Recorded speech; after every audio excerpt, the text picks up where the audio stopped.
তাই মঙ্গলের এই অষ্টম দৃষ্টি কন্টিনিউ করবে যতদিন শনিদেব কুম্ভ রাশিতে থাকবেন সম্পূর্ণ সময় পর্যন্ত। বক্রী অবস্থায় মঙ্গল 21শে জানুয়ারি পুনরায় মিথুন রাশিতে প্রবেশ করতে চলেছেন। মিথুন রাশিতে প্রবেশ করবার সময় কিন্তু মঙ্গলের এই অষ্টম দৃষ্টি আর শনিদেবের উপরে পড়ছে না। ওভার কনফিডেন্স বিপজ্জনক হতে পারে। প্রচুর পরিশ্রমের ফলে সাফল্য প্রাপ্তি তার পূর্ণ সম্ভাবনা কিন্তু মেষ রাশি বা লগ্নের মানুষদের ক্ষেত্রে রয়েছে। মঙ্গল চতুর্থে অবস্থান করে একাদশে দৃষ্টি দেওয়ার কারণে গৃহে পরিবর্তন মেষের ক্ষেত্রে আসতে পারে। সময় কিন্তু বিরাট ভালো নয়। সবসময় বন্ধু বান্ধব, মা, আপনজন এদের কাছ থেকে কিছু ডিস্টারবেন্স ক্রিয়েটেড হতে পারে। ব্যবসায়িক ক্ষেত্রে টাকা পয়সা বিনিয়োগ বিনিময় ইত্যাদির ক্ষেত্রে কিন্তু ভীষণ সাবধান হতে হবে আপনাকে। সুতরাং মেষ রাশি মেষ লগ্নের মানুষদেরকে স্পেশালি দুটো দিকে ভীষণ সাবধান হতে হবে। তার মধ্যে প্রথম বিষয়টি হলো আপনার ঋণ, আপনার গৃহ, এবং দ্বিতীয় বিষয়টি হলো আপনার শরীর হঠাৎ আঘাত প্রাপ্তি। বর্তমানে কোন দশা চলছে, এই দশা যদি আপনার জন্য শুভ হয়, বেনিফিশিয়াল হয়, অশ্বিনী নক্ষত্রের মানুষ রাজযোগের ফল পাবেন। কোনো কাজকর্মের ক্ষেত্রে মানসিক দিক থেকে একটা পিছু টান অনুভব করতে পারেন কৃতিকা। কর্মচারীদের সঙ্গে সম্পর্ক খারাপ হওয়ার সম্ভাবনা রয়েছে। বিদেশ যাত্রায় বিপদের সম্ভাবনা দেখতে পাওয়া যায়। বলা যেতে পারে ভ্রমণকালে বিপদ অ্যাভয়েড করবার চেষ্টা করতে হবে। শুরু হতে চলেছে অফলাইন ক্লাস। অক্টোবর মাস থেকে অফলাইন ক্লাস শুরু হবে এবং এই ক্লাসে যদি আপনারা সংযুক্ত হতে চান, যদি যুক্ত হতে চান অফলাইন ক্লাসে, সামনে বসে জ্যোতিষ শিক্ষায় শিক্ষিত হয়ে নিজেকে সুপ্রতিষ্ঠিত করতে চান, সেই ক্ষেত্রে সরাসরি সংযুক্ত হয়ে উঠুন আমাদের সঙ্গে। Rishibani institute of Vedic astrology আপনাকে স্বাগত জানায় জ্যোতিষ শিক্ষায়।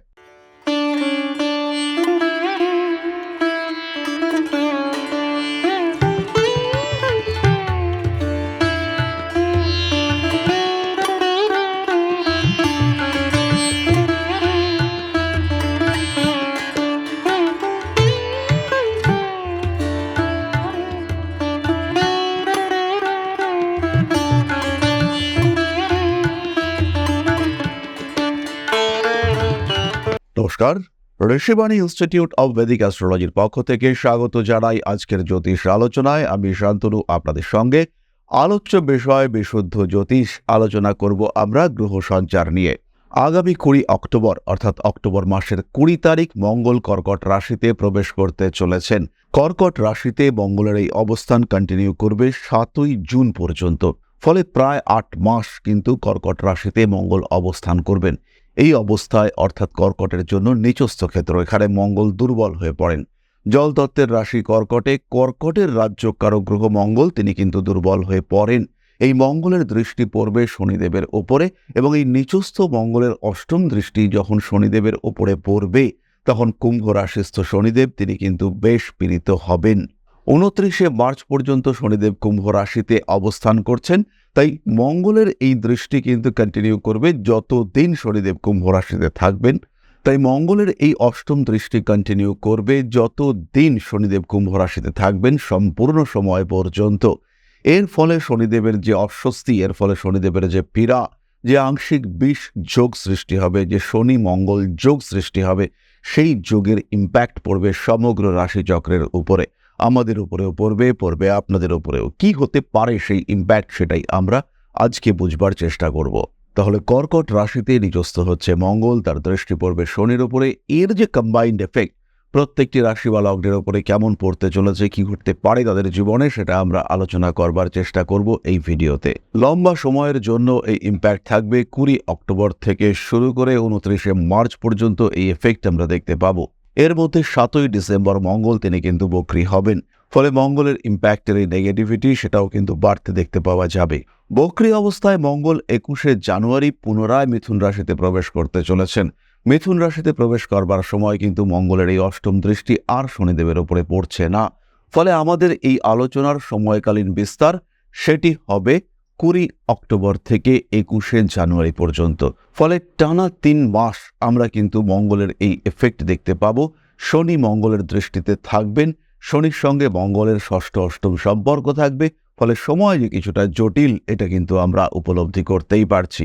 আজকে আমরা আলোচনা করব মেষ রাশির বিষয়ে। কালপুরুষের প্রথম রাশি, এই মঙ্গলের দ্বারা প্রভাবিত রাশি, যার একদিকে চতুর্থে মঙ্গল লগ্ন অধিপতি বা রাশির অধিপতি তিনি নিচস্থ হচ্ছেন এবং অন্যদিকে অবস্থান করে রয়েছেন শনিদেব একাদশ অর্থাৎ সাকসেসের হাউসে।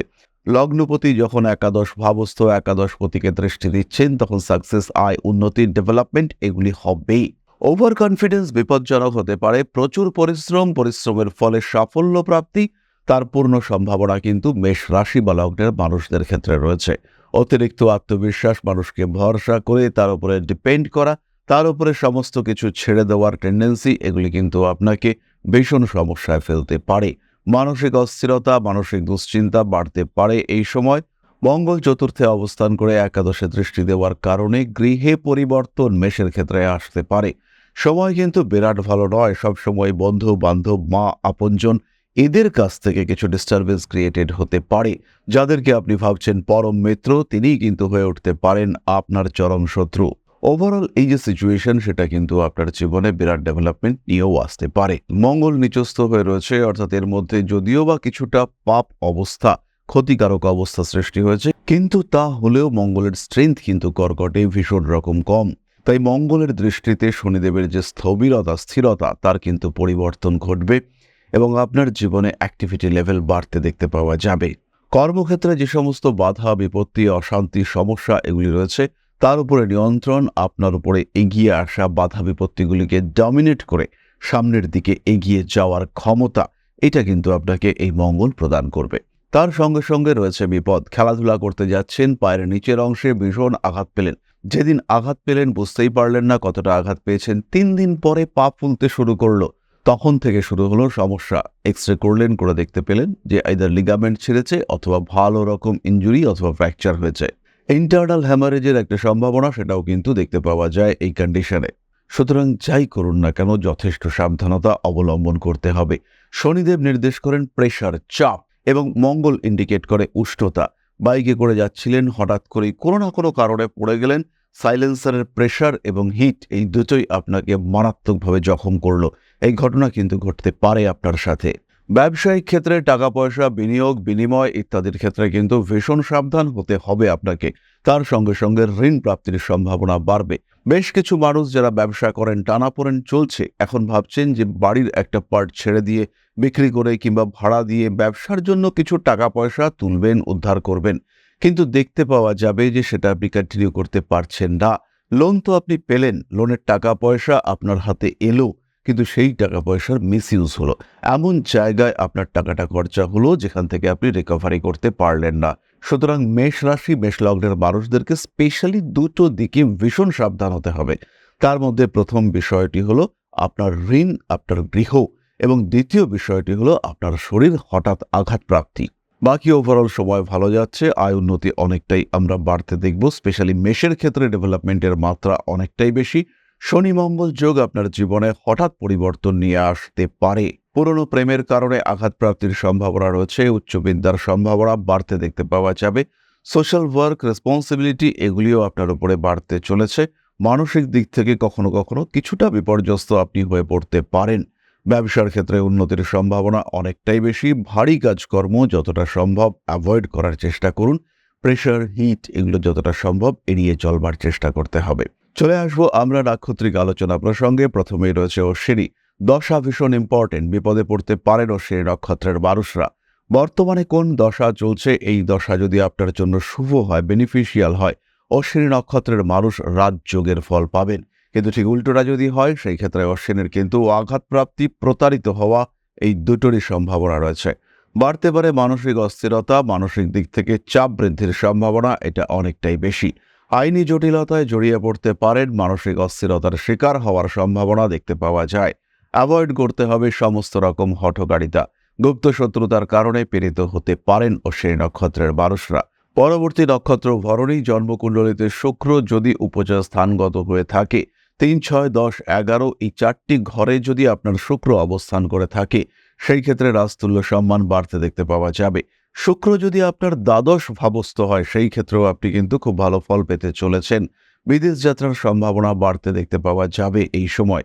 কিন্তু সেরকম যদি না হয়, শুক্র যদি ভীষণ পীড়িত অবস্থায় থাকে, অষ্টম ভাবগত হয়, এমনকি শুক্র যদি অগ্নিরাশিস্থ হয় আপনার কুণ্ডলিতে, সেই ক্ষেত্রেও আপনি কিন্তু সমস্যায় পড়তে চলেছেন। তবে স্পিরিচুয়াল অ্যাটাচমেন্ট বাড়বে। পুজো পাঠ, হোম, জ্যোতিষ, তন্ত্র ইত্যাদির প্রতি আকর্ষণ বাড়তে দেখতে পাওয়া যাবে আপনার ক্ষেত্রে। কোনো ফরেন ল্যাঙ্গুয়েজ শিখবার প্রতি আগ্রহ বাড়তে দেখতে পাওয়া যেতেই পারে। পুরনো প্রেম আবার নতুন করে ফিরে আসতে পারে আপনার জীবনে। সমস্ত রকম হঠকারিতা অ্যাভয়েড করবার চেষ্টা করতে হবে। তীক্ষ্ণ কোনো বস্তুর দ্বারা আঘাতপ্রাপ্ত হতে পারেন ভরণী। বাড়িতে আগুন সংক্রান্ত সমস্ত জিনিস ঠিকঠাক রাখতে হবে। সেফটি মেজার্স ঠিকঠাক রাখবার চেষ্টা করতে হবে। রান্নাঘরে গ্যাস থেকে যেন কোনোভাবে লিক না করে। দরকার হলে গ্যাসের পাইপ বদলে দিন, গ্যাসের পাইপ চেঞ্জ করে নতুন পাইপ লাগিয়ে নেওয়ার পরিকল্পনা করুন। পুরনো শত্রুতা ফিরে আসবার সম্ভাবনা দেখতে পাওয়া যায়। মানসিক অস্থিরতা সেটা কিন্তু আপনার ক্ষেত্রে বাড়তে পারে। সোশ্যাল মিডিয়ায় ভীষণভাবে জনপ্রিয়তা অর্জন করতে পারেন ভরণী নক্ষত্রের মানুষরা। পরবর্তী নক্ষত্র কৃত্তিকা, বিপদের সম্ভাবনা অনেকটাই বেশি। ক্ষতিগ্রস্ত হতে পারেন, পীড়িত হতে পারেন প্রতারিত। ভীষণ আপন বন্ধুবান্ধব তাদের দ্বারাই প্রতারিত হতে পারেন কৃত্তিকা নক্ষত্রের মানুষরা। জ্যোতিষ, তন্ত্র ইত্যাদির প্রতি আগ্রহ বাড়তে পারে। কোনো কাজকর্মের ক্ষেত্রে মানসিক দিক থেকে একটা পিছু টান অনুভব করতে পারেন কৃত্তিকা। কর্মচারীদের সঙ্গে সম্পর্ক খারাপ হওয়ার সম্ভাবনা রয়েছে। বিদেশ যাত্রায় বিপদের সম্ভাবনা দেখতে পাওয়া যায়। বলা যেতে পারে ভ্রমণকালে বিপদ অ্যাভয়েড করবার চেষ্টা করতে হবে। 7ই ডিসেম্বর মঙ্গল বক্রী হতে চলেছেন। এই 7ই ডিসেম্বরের পরে কৃত্তিকার আঘাত প্রাপ্তির সম্ভাবনা কিন্তু অনেক বেশি। মাথায় রাখতে হবে এই আঘাত কিন্তু বিপজ্জনক হতে পারে। তাই যতটা সম্ভব সাবধানতা আপনাকে অবলম্বন করতে হচ্ছে। এরপরে আমরা চলে আসব সামান্য প্রতিকার সংক্রান্ত আলোচনা প্রসঙ্গে। মা বগলামুখীর স্তোত্র পাঠ করতে পারেন মেষ রাশি বা লগ্নের মানুষরা। তার সঙ্গে সঙ্গে অবশ্যই মহামৃত্যুঞ্জয় মন্ত্র পাঠ আপনাকে করতে হবে। পেশাগত ক্ষেত্রে সক্রিয়তা বৃদ্ধির সম্ভাবনা দেখতে পাওয়া যায়। মানসিক সমস্যায় জড়িয়ে পড়তে পারেন। অস্থির হয়ে পড়ার সম্ভাবনা অনেকটাই বেশি। এই পর্যায়ে আপনাদের একটি কমেন্টের উত্তর আমি দেওয়ার চেষ্টা করব। প্রশ্ন করেছেন সম্রাট চক্রবর্তী, 11/9/1999, সকাল 8টা, বালুরঘাট। বাবার শরীর নিয়ে খুবই টেনশনে আছি। কবে থেকে এটা ঠিক হবে একটু বলুন। সম্রাট, জন্মকুণ্ডলী অনুসারে তোমার রাশি এবং লগ্ন এই দুটি হলো কন্যা। এই ক্ষেত্রে একটি বিষয় খেয়াল রাখতে হবে, তোমার অষ্টম ভাবে বৃহস্পতি অবস্থান করে রয়েছেন এবং শুক্র তিনি কিন্তু একাদশে। অষ্টম ভাবস্থ গ্রহ এই মুহূর্তে তোমার ট্রানজিটে গোচরে নবমে অবস্থান করে রয়েছে। ফলে বাবার শরীর স্বাস্থ্য নিয়ে সমস্যা কিন্তু চট করে কমছে না। অ্যাটলিস্ট যতদিন পর্যন্ত কেতু তোমার কন্যা রাশিতে অবস্থান করে রয়েছে, বাবার শরীর স্বাস্থ্য নিয়ে দুশ্চিন্তা কিন্তু থাকবে। তবে একটি বিষয় নিশ্চিন্ত থাকা যায়, এটি কিন্তু তোমার জন্মকুণ্ডলী, তোমার বাবার জন্মকুণ্ডলী নয়। ফলে বাবার যে পার্সোনাল ব্যক্তিগত বিষয় সেগুলি তার উপরে ইম্প্যাক্ট করবে। তোমার একটা ওভারল্যাপিং ইম্প্যাক্ট অবশ্যই তার উপরে আছে। তার উপরে তোমার একটা প্রভাব পড়বেই, তোমার হরোস্কোপের ইম্প্যাক্ট তার উপরে থাকবে। কিন্তু সেই ক্ষেত্রে আমরা অবশ্যই বলবো তোমার কুণ্ডলিতে রবি এবং বুধের সম্মিলিত বুধাদিত্য যোগ তৈরি হয়েছে এবং এই কম্বিনেশনগুলি তোমার বাবার শরীর স্বাস্থ্যকে কিছুটা ইমপ্রুভ করবারও চেষ্টা করবে। সুতরাং বিরাট দুশ্চিন্তার কোনো কারণ নেই। এক্সপেক্টেড আগামী বছরের মাঝামাঝি সময় থেকে তোমার বাবা সুস্থতা প্রাপ্ত হতে শুরু করবেন বা সম্পূর্ণ সুস্থ হয়ে উঠবেন। তাহলে আজকের আলোচনা আমরা আর দীর্ঘায়িত করব না। সবাই সুস্থ থাকুন, ভালো থাকুন। শুরু হতে চলেছে অফলাইন ক্লাস। অক্টোবর মাস থেকে অফলাইন ক্লাস শুরু হবে এবং এই ক্লাসে যদি আপনারা সংযুক্ত হতে চান, যদি যুক্ত হতে চান অফলাইন ক্লাসে, সামনে বসে জ্যোতিষ শিক্ষায় শিক্ষিত হয়ে নিজেকে সুপ্রতিষ্ঠিত করতে চান, সেই ক্ষেত্রে সরাসরি সংযুক্ত হয়ে উঠুন আমাদের সঙ্গে। Rishibani institute of Vedic astrology আপনাকে স্বাগত জানায় জ্যোতিষ শিক্ষায়।